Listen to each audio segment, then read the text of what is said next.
Hello students, good morning. BA first year की भूगोल की क्लास में स्वागत है आप सभी का। आज हम सागरीय जल का तापमान और उसके घनत्व का अध्ययन करेंगे। सागरीय जल का तापमान, देखो, सागरीय जल और जो स्थल है, मतलब जल और जो स्थल है, उसके गर्म होने और ठंडा होने में अंतर होता है। जलीय भाग देर से गर्म होता है और देर से ही ठंडा होता है, और जबकि स्थलीय भाग है, ये जल्दी गर्म हो जाता है और जल्दी ही ठंडा हो जाता है। अब जो सागरीय जल की बात करते हैं तापमान की, तो जो सागरीय जल है, इसे जो ऊष्मा है वो सूर्य से प्राप्त होती है। मुख्य रूप से जो सूर्य की किरणों के द्वारा ही सागरीय जल है गर्म होता है। उसके अलावा जो भूमिगत जो ऊष्मा है, भूमिगत ऊष्मा और जो सागर तली के नीचे पृथ्वी के आंतरिक भाग और जल की जो दबाव क्रिया से उत्पन्न जो ऊष्मा है, उसके द्वारा भी सागरीय जल गर्म होता है, मगर ये नगण्य है, यानी नहीं के बराबर है। इतना अधिक गर्म नहीं हो पाता जितना सूर्य की किरणों के द्वारा होता है। जो सूर्य की जो किरणें होती हैं, उनमें देखो कुछ, जैसे सूर्य की किरणों का सापेक्ष तिरछापन, दिन की अवधि, सूर्य से पृथ्वी की दूरी, वायुमंडल का स्वभाव आदि का प्रभाव अधिक होता है। इनका प्रभाव बहुत पड़ता है कि सूर्य की जो किरणें हैं उनका तिरछापन, अगर तिरछापन है तो जो जल है वो देर से गर्म होगा। और दिन की अवधि है, दिन की अवधि अगर कम है तो देर जो पान जल है वो कम गर्म हो पाएगा। अगर दिन की अवधि अधिक है तो ज़्यादा देर तक गर्म रहेगा जल, क्योंकि सूर्य की जो ऊष्मा है वो अधिक समय तक प्राप्त होगी। पृथ्वी से सूर्य की दूरी, ये भी बहुत अधिक इफेक्ट डालती है। उसके बाद है दैनिक तापांतर। जो सागरीय जल है, इसका जो तापमान है, इसका दैनिक तापांतर क्या होता है? तापांतर का अंतर है, मतलब तापांतर का मतलब है कि ताप में जो अंतर है, यानी दैनिक तापांतर। दैनिक तापांतर का मतलब हुआ जो 24 घंटे घंटे में जो दिन और जो रात का तापमान होता है उसका अंतर, उसके अंतर को ही दैनिक तापांतर कहते हैं। अगर तापांतर मासिक निकाला जाता है तो उसे मासिक तापांतर, अगर एक साल से निकाला जाता है तापांतर तो उसे वार्षिक तापांतर कहेंगे। अगर दैनिक तापांतर की बात करें तो जो सागरीय जल है, सागरीय जल का दैनिक तापांतर 1 डिग्री सेल्सियस होता है। ठीक है, 1 डिग्री सेल्सियस होता है और ये लगभग नगण्य माना जाता है, यानी नहीं के बराबर ही ये माना जाता है।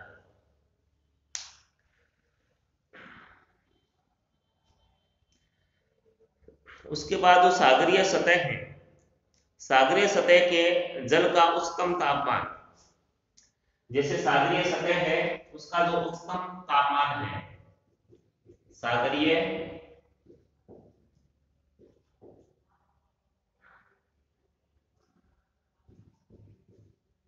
सतह का उच्चतम तापमान, उच्चतम तापमान कब होता है? देखो, दोपहर के 2 बजे, दोपहर के 2 बजे। ठीक है, जो सागरीय सतह है, सागर का जो सतह होती है, उस जल का जो तापमान यानी उच्चतम तापमान कब होगा? दोपहर के 2 बजे। उसके बाद है सागरीय सतह का निम्नतम तापमान। अब जो निम्नतम तापमान है वो कब होगा? वो होगा शाम के 5 बजे, 5 बजे सायंकाल। यानी जो निम्न तापमान है वो शाम को 5 बजे होता है और अधिकतम तापमान है सागरीय जल का वो दोपहर के 2 बजे होता है। सामान्य रूप में मेघ रहित आकाश की स्थिति में सागरीय जल का गर्म होना तथा शीतल होना तीव्र गति से संपादित होता है। जैसे आकाश में अगर बादल है, आकाश में अगर बादल है तो जो सूर्य की रोशनी को वो प्रकाश को या ऊष्मा को वो रोकेंगे, तो जो सागरीय जल है वो गर्म नहीं हो पाएगा। अगर सागरीय जल गर्म हो गया है, मान लो ये सागर है, ये सागरीय जल गर्म हो गया है और ये बादल बने हुए हैं आसमान में, ठीक है। तो बादल क्या करेंगे? यहाँ से जो ऊष्मा होगी बादल इन्हें रोक लेंगे। बादल रोकेंगे तो क्या होगा? जो जल है वो शीघ्रता से ठंडा नहीं हो पाएगा सागर का। तो जब आकाश में जब बादलों की स्थिति होती है उस समय भी जो जल है उसका गर्म और शीतल होना ये तीव्र गति से संपादित होता है। उसके बाद है दैनिक तापांतर के बाद सागरीय जल का वार्षिक तापांतर।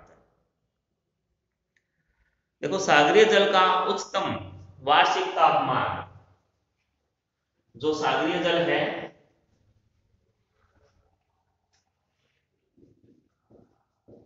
सागरीय जल का उच्चतम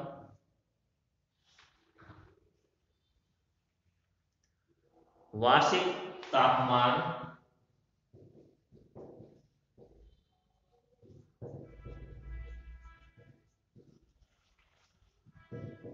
अगस्त में प्राप्त किया जाता है।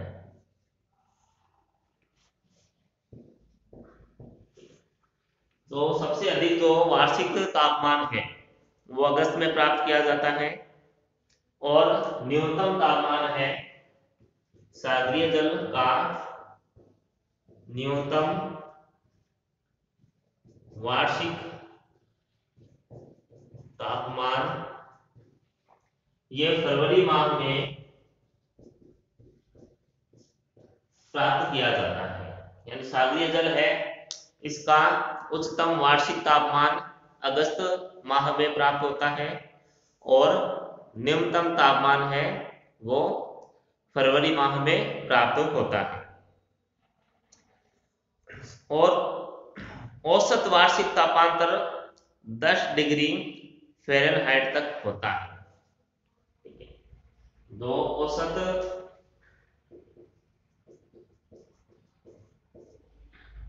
औसत वार्षिक तापांतर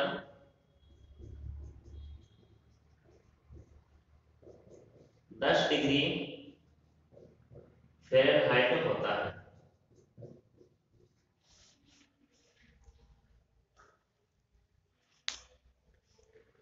उसके अलावा जो अलग अलग महासागर है, महासागर और सागर, उनमें अलग अलग तापमान होता है।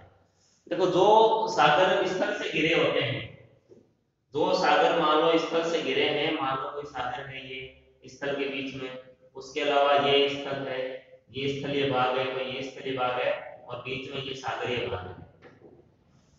जो सागरीय भाग स्थल से घिरा घिरा होगा उसका तापमान अधिक होगा, तापमान अधिक।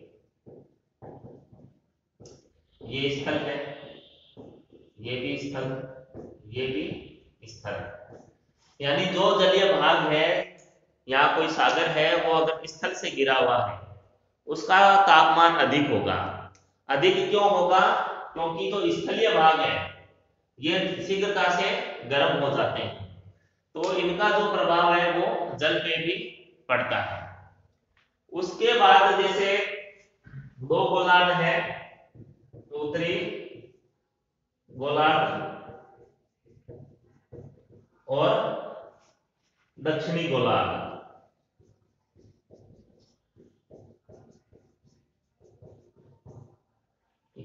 तो जल सबसे अधिक कहाँ है? दक्षिणी गोलार्ध में है। और उत्तरी गोलार्ध में देखो स्थल अधिक है, स्थलीय भाग। तो यहाँ स्थलीय भाग अधिक है और दक्षिणी गोलार्ध में जलीय भाग अधिक है। ठीक है। तो उत्तरी जो गोलार्ध में जो तापमान है, तापमान देखो अधिक होगा, तापमान अधिक होगा। और दक्षिणी गोलार्ध में जो तापमान है ये कम होगा स्थल की वजह से। क्योंकि उत्तरी गोलार्ध में देखो स्थलीय भाग अधिक है, तो इसलिए वहां जो तापमान है जल का या महासागरों का वो अधिक होगा। और दक्षिणी गोलार्ध में जल अधिक है और स्थल कम है, इसलिए जो तापमान है दक्षिणी गोलार्ध में वो कम होगा महासागरों का या सागरों का। उसके बाद नेक्स्ट है, जैसे उदाहरण दिया है इसने वो देखते हैं पहले। जैसे रूम सागर, रूम सागर मतलब भूमध्य सागर 20 डिग्री फ़ारेनहाइट और बाल्टिक सागर में 40 डिग्री फ़ारेनहाइट। सागर का आकार जितना बड़ा होता जाता है वार्षिक तापांतर उतना ही घटता जाता है। सागर जो जितना बड़ा होगा उसका तापमान उतना ही कम होगा। अब जो प्रशांत महासागर है उसका तापमान कम होगा क्योंकि वो बड़ा है, और अंध महासागर है उसका तापमान अधिक होगा प्रशांत महासागर की तुलना में, मगर हिंद महासागर की तुलना में कम होगा। तो इसलिए जो तीनों महासागर हैं इनमें से जो हिंद महासागर है उसका तापमान अधिक होगा। ये आगे आएगा इनका तापमान, तब देखेंगे अपने। देखो सागरीय तापमान का वितरण,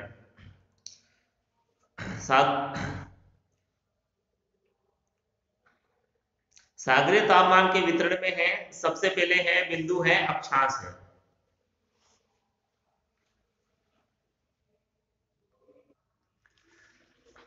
अब है सागरीय तापमान का वितरण।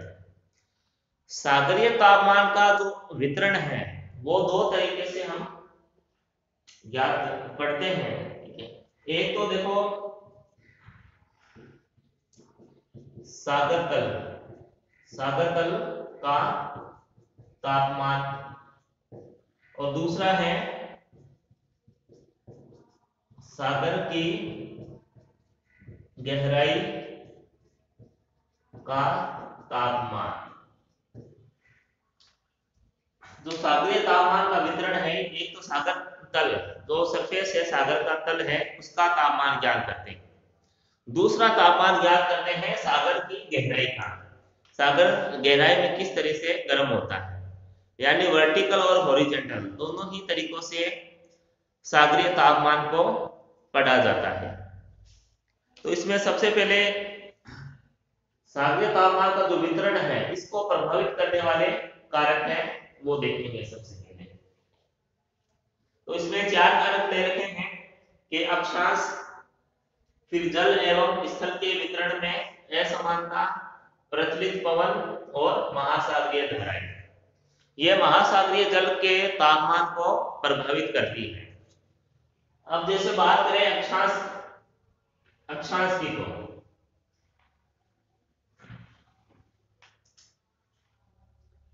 ये देखो पृथ्वी है और ये भूमध्य रेखा है 0 डिग्री। अब जैसे जैसे हम, ये देखो ध्रुव है नॉर्थ पोल और साउथ पोल। अब जैसे जैसे हम ध्रुवों की तरफ जाएंगे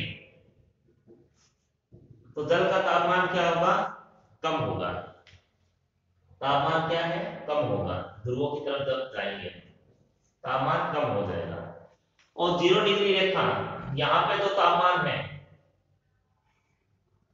यहाँ पे भी जो तापमान है वो कम प्राप्त होगा। ठीक है, अब कम को क्यों प्राप्त होगा? क्योंकि यहाँ देखो, जो भूमध्य रेखीय क्षेत्र है, यहाँ हमेशा वर्षा होती है, वर्षा यहाँ अधिक होती है, तो इसलिए जब वर्षा होगी तो तापमान क्या है, कम हो जाएगा। इसलिए जो तापमान है वो देखो सबसे अधिक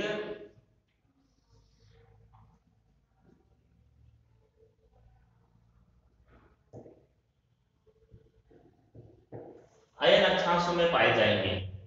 ठीक है, यानी भूमध्य रेखा के उत्तर और दक्षिण अयन जो अक्षांश है वहां पर तापमान अधिक पाया जाएगा। इसको वापस समझते हैं। जैसे सागरीय तापमान को प्रभावित करने वाले कारक, उनमें है अक्षांश। अगर हम भूमध्य रेखा से उत्तर या दक्षिण की तरफ जाते हैं तो सागरीय जल का जो तापमान है वो कम होगा, क्योंकि ये देखो कम होने का कारण क्या है, यहाँ जैसे जैसे हम उत्तर या दक्षिण की तरफ जाएंगे, सूर्य की जो किरणें हैं, सूर्य की किरणों का तिरछापन बढ़ेगा। जो सूर्य की किरणें हैं वो तिरछी पड़ेगी। अब जब सूर्य की किरणें तिरछी पड़ेगी तो तापमान कम प्राप्त होगा, इसलिए यहाँ जो तापमान होगा जल का इस तरफ वो कम होता जाएगा। तो अब जल का जो तापमान अधिक कहां प्राप्त होगा? भूमध्य रेखा के ये लगभग 25 से 30 डिग्री अक्षांशों तक, 30 डिग्री उत्तरी अक्षांश और 30 डिग्री दक्षिणी अक्षांशों तक जो तापमान है वो अधिक प्राप्त होगा। जो तापमान है वो भूमध्य रेखा पे भी अधिक नहीं होगा, क्योंकि जब हम जलवायु पढ़ते हैं, विश्व की जलवायु पढ़ते हैं तो जो भूमध्य रेखा है यहाँ सबसे अधिक वर्षा प्राप्त होती है, तो सबसे अधिक वर्षा प्राप्त होगी तो तापमान यहाँ कम होगा।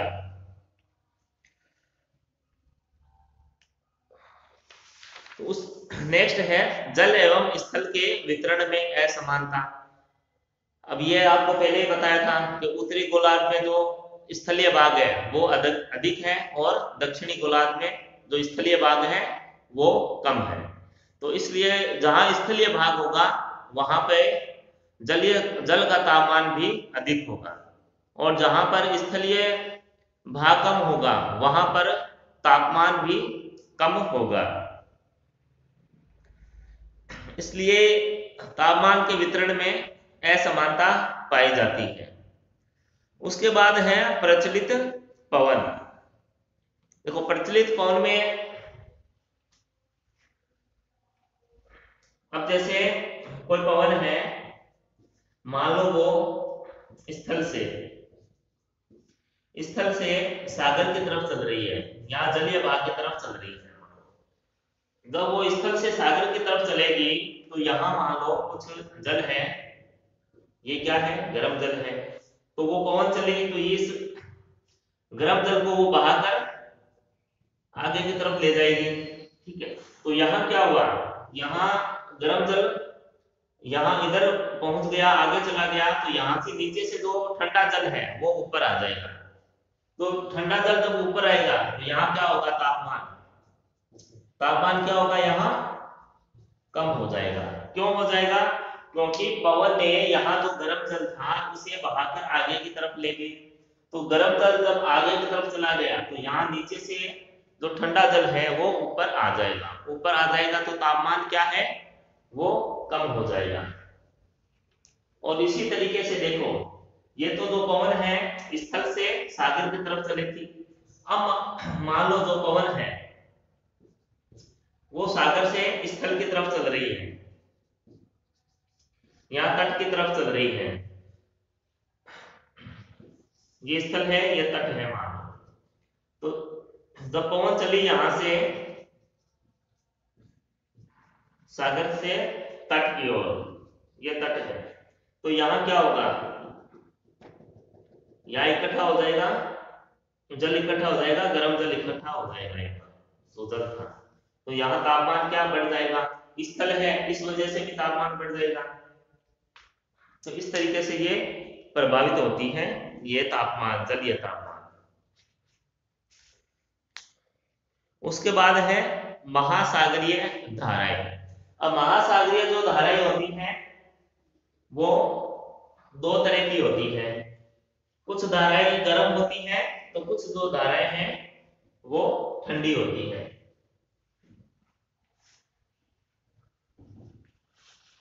तो जो गर्म जल धारा है उसके कारण जो आसपास का जो क्षेत्र है, जो जलीय भाग है वो गर्म हो जाएगा गर्म जल धारा से, और जो ठंडी जल धारा है उसकी वजह से जो तापमान है वो कम हो जाएगा। इसमें जैसे गल्फ स्ट्रीम की धारा है, इसका उदाहरण दिया है। जो गल्फ स्ट्रीम की धारा है यह उत्तरी अमेरिका के पूर्वी तट के पास उत्तर पश्चिम यूरोप के पास सागरीय तापक्रम को बढ़ा देती है, क्योंकि यह गर्म जल धारा है। इसके विपरीत, ये तो गर्म जल धारा थी, अब ठंडी जल धारा उत्तरी अमेरिका के उत्तरी पूर्वी तट पर लेब्राडोर की ठंडी धारा के कारण जो तापक्रम है वो हिमांक बिंदु पर पहुंच जाता है। तो इस तरह से जो महासागरीय धाराएं हैं वो भी तापमान को प्रभावित करती हैं, सागरीय तापमान को प्रभावित करती हैं। उसके अलावा जो स्थल की बात करी थी, जैसे स्थल है, अगर जो स्थलीय भाग है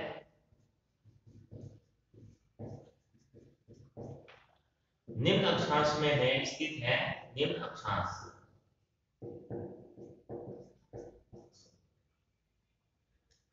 उच्च अक्षांश में, तो वहां क्या है, तापमान क्या होगा, कम होगा, क्योंकि उच्च अक्षांश है। जैसे पृथ्वी भूमध्य रेखा ये मान लो 30 डिग्री, ये 60 डिग्री, ये 90 डिग्री। तो जैसे जैसे बढ़ेंगे उच्च अक्षांश की तरफ आएंगे तो सूर्य की किरणें तिरछे पड़ती है और बर्फ यहाँ जमी होती है। तो यहाँ स्थलीय भाग क्या होगा, ठंडा होगा, तो यहाँ तापमान भी कम होगा, सागरीय जो तापमान है।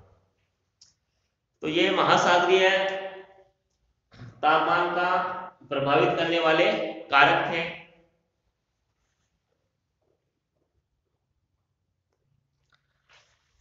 सागरीय तापमान का वितरण, अब वितरण दो तरीके से होता है, एक तो हॉरिजॉन्टल और वर्टिकल, दो तरीके से सागरीय जल है उसके तापमान का को हम पढ़ते हैं। तो वो हम नेक्स्ट वीडियो में पढ़ेंगे। आज के लिए इतना ही, तब तक घर पे रहें, स्वस्थ रहें, धन्यवाद।